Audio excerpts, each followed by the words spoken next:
Indonesian Audit Watch atau IAW mengeluarkan inisial R yang terseret kasus dugaan pencucian uang Rafael Alun Trisambodo. Terbaru, disebut inisial R adalah sosok yang sangat dikenal dan orang kaya baru.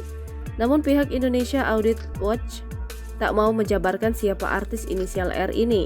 Rafael Alun Trisambodo sendiri disebut juga terkoneksi dengan bisnis besar lainnya. Ini terkait dengan besan dari ayah Mario Dandi itu. Salah satu nama yang ramai disebut adalah Raffi Ahmad. Akan tetapi, manajer Raffi Ahmad, Rio, sangsi artisnya melakukan hal tersebut. Raffi Ahmad terseret lantaran memiliki kedekatan dengan menantu Rafael Alun, Jeremy Immanuel Santoso.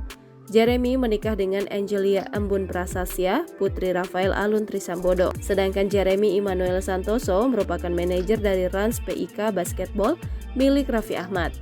Raffi Ahmad merupakan chairman eksekutif di klub basket bernama Rans PIK bersama Rudy Salim. KPK sendiri masih akan melihat soal laporan tersebut. Rafael Alun Trisambodo telah ditetapkan sebagai tersangka dugaan gratifikasi berupa uang.